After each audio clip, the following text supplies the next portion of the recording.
മന്ത്രി സുഗതന്റെ മകളുടെ വിവാഹം ആർഭാടപൂർവമായ ഒരു ചടങ്ങായിരുന്നു. താങ്കൾ വിട്ടുനിൽക്കാനുള്ള കാരണം എന്താണ്? ഞാൻ നേരത്തെ അറിയിച്ചിരുന്നതാണ് പത്രത്തിലൊക്കെ. കാരണം ഞാൻ വിവാഹത്തിന് പോകാൻ തയ്യാറായതാണ് ഭാര്യയുമായി. ബാത്റൂമിൽ നിന്ന് ഇറങ്ങുന്ന വഴിക്ക് ഞാനൊന്ന് തെന്നി വീണു, കാലിന് പൊട്ടലുണ്ടായി. ഈ പൊട്ടലും വെച്ചോണ്ട് ഞാൻ എങ്ങനെ കല്യാണത്തിന് പോകുന്നത്? വേദനയുണ്ടോ സാർ? വേദനയുണ്ട്. ഈ വേദന കുറെ നാൾ നീണ്ടു നിൽക്കും.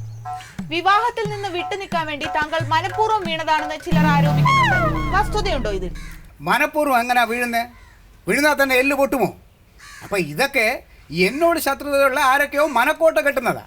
ഒരു കാര്യം ചോദിച്ചോട്ടെ സാർ, എന്തെങ്കിലും വ്യക്തിപരമായ മറ്റു നേട്ടങ്ങൾക്ക് വേണ്ടി വിലപേശുവാനുള്ള അങ്ങയുടെ ഒരു തന്ത്രമായി ഇതിനെ പൊതുജനം കരുതിയാൽ? എന്നെ അറിയാന്നുള്ള പൊതുജനം അങ്ങനെ കരുതില്ല. അറിയാത്ത പൊതുജനം അങ്ങനെ കരുതിയാൽ? ആരെന്ത് വേണേലും കരുതിക്കോട്ടെ, എനിക്കൊരു ചുക്കും വരാനില്ല. മറ്റെന്തെങ്കിലും കാരണത്താൽ ഈ മന്ത്രിസഭ വീഴുമോ? ഈ മന്ത്രിസഭ അങ്ങനെ എങ്ങനെയൊന്നും വീഴില്ല. ഞങ്ങൾ 5 വർഷം തികച്ചു ഭരിക്കും. എങ്കിലും മന്ത്രിസഭ വീണുകൂടാ എന്നില്ലല്ലോ. മന്ത്രിസഭ അങ്ങനെ എങ്ങനെയൊന്നും വീഴത്തില്ല. അതിനുവേണ്ടി ആരും കാത്തിരിക്കുകയും വേണ്ട. എങ്ങാനും മന്ത്രിസഭ വീണാലോ? മന്ത്രിസഭ വീഴില്ല എന്ന് പറഞ്ഞില്ലേ? സാറിന്റെ ആത്മവിശ്വാസം സാറിനെ രക്ഷിക്കട്ടെ. എങ്കിലും സാർ, മന്ത്രിസഭ വീണാലോ? മന്ത്രിസഭ വീഴും, അത്ര തന്നെ. സാർ ഇപ്പൊ പറഞ്ഞത് ഒന്നുകൂടി പറയാമോ? ഒന്ന് ടൈറ്റ് ക്ലോസ് വെച്ചോ. അതൊന്നും ശരിയാകത്തില്ല സാർ. ഒന്നുകൂടി പറയണം സാർ, പ്ലീസ്. ഇല്ല, അത് ശരിയാകില്ല സാർ. ഒന്നുകൂടി പറയൂ, ഒന്ന് ക്ലോസ് എടുക്കാൻ വേണ്ടിയാണ്. മന്ത്രിസഭ വീഴും, അത്ര തന്നെ. അയ്യോ, ഇങ്ങനെയല്ല, നേരത്തെ പറഞ്ഞ ആ ക്രൗര്യത്തോടു കൂടി പറയും. നിങ്ങളൊന്നും ഇറങ്ങി പോകുന്നുണ്ടോ? എല്ലാത്തിനും പുറത്താക്കി ഞാൻ വാതിൽ അടയ്ക്കും. Thank you sir, thank you so much.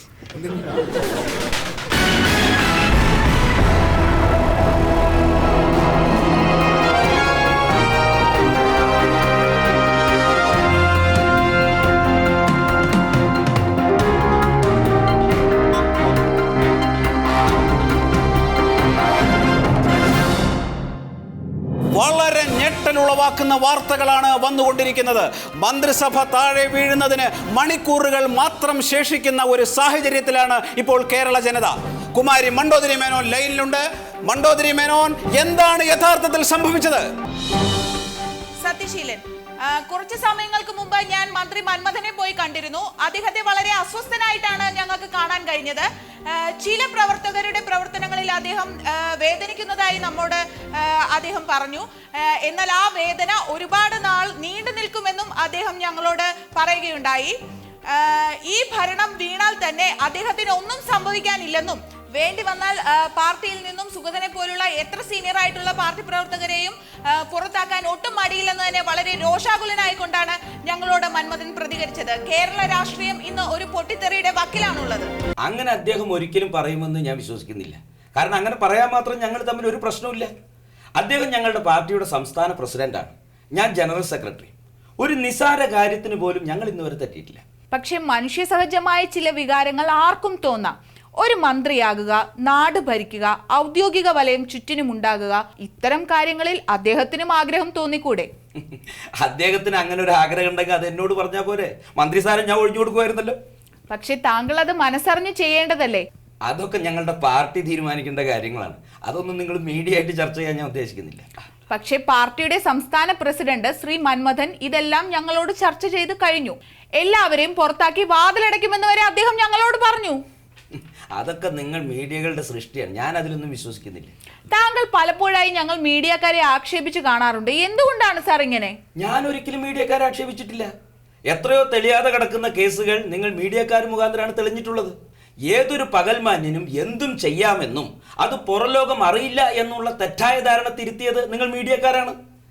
എന്നാലും ചില സെൻസേഷന് വേണ്ടി ചില തരികിടകൾ ചില മീഡിയകൾ കാണിക്കുന്നില്ല എന്ന് നിങ്ങൾ സ്വയം ഒന്ന് പരിശോധിച്ചാൽ നല്ലതാണ്. എന്നാലും സാർ, ശ്രീ മന്മഥൻ എല്ലാവരെയും പുറത്താക്കി വാതിലടയ്ക്കുമെന്നും ഈ വേദന ഏറെക്കാലം നിലനിൽക്കുമെന്നും ഞങ്ങളോട് പറഞ്ഞു കഴിഞ്ഞു. നിങ്ങൾ എന്തൊക്കെ പറഞ്ഞാലും ഞാൻ ഇത് വിശ്വസിക്കില്ല. സാർ, ഞങ്ങളുടെ ന്യൂസ് ചാനൽ ഒന്ന് വെച്ച് നോക്കൂ, നമുക്ക് കാണാലോ. തമ്പിയുടെ അളവ് പാത്രത്തിൽ വേദനയുണ്ടോ സാർ? വേദനയുണ്ട്. ഈ വേദന കുറെ നാൾ നീണ്ടു നിൽക്കും. എങ്കിലും സാർ, മന്ത്രിസഭ വീണാലോ? മന്ത്രിസഭ വീഴും, അത്ര തന്നെ. എല്ലാത്തിനും പുറത്താക്കി ഞാൻ വാതിൽ അടയ്ക്കും. എൻ്റെ ഓർമ്മ ശരിയാണെങ്കിൽ 1947 മറ്റാണ് ഇന്ത്യക്ക് സ്വാതന്ത്ര്യം കിട്ടിയെന്നാണ് എനിക്ക് തോന്നുന്നത്. അന്ന് ഇന്ദിരാഗാന്ധി എന്താണ് പറഞ്ഞത്? ഇന്ത്യ നമ്മുടെ രാജ്യമാണ്, ഇവിടുത്തെ എല്ലാ ആളുകളും സഹോദരി സഹോദരന്മാരാണ് എന്നൊക്കെ പറഞ്ഞിട്ട് പിന്നെ ഒറ്റണക്ക് വോട്ട് ചെയ്തിട്ടില്ല.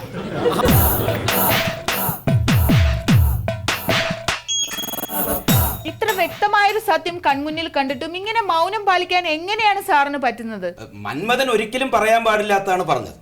അദ്ദേഹം അത് മീഡിയയോട് പറയുന്നതിന് മുമ്പ് എന്നോടൊന്ന് പറയാമായിരുന്നല്ലോ. താങ്കളുടെ മകളുടെ വിവാഹത്തിൽ അദ്ദേഹം പങ്കെടുക്കാതിരുന്നത് കാലിൽ പരിക്കേറ്റത് മൂലമാണെന്നുള്ള വാദം ശരിയാണോ? അത് നിങ്ങൾ എന്നോട് ചോദിക്കുന്നത് എന്തിനാ? നിങ്ങൾ ആളോട് ചെന്ന് ചോദിക്കൂ. താങ്കൾ രാജിവെക്കാൻ സന്നദ്ധനാണോ? ഇത്രയും ആയ സ്ഥിതിക്ക് ഇനി ഞാൻ രാജിവെക്കാൻ ഉദ്ദേശിക്കുന്നില്ല. പക്ഷെ പുറത്തു പോകുന്നത് ആരാണെന്ന് നമുക്ക് കണ്ടറിയാം. Thank you sir.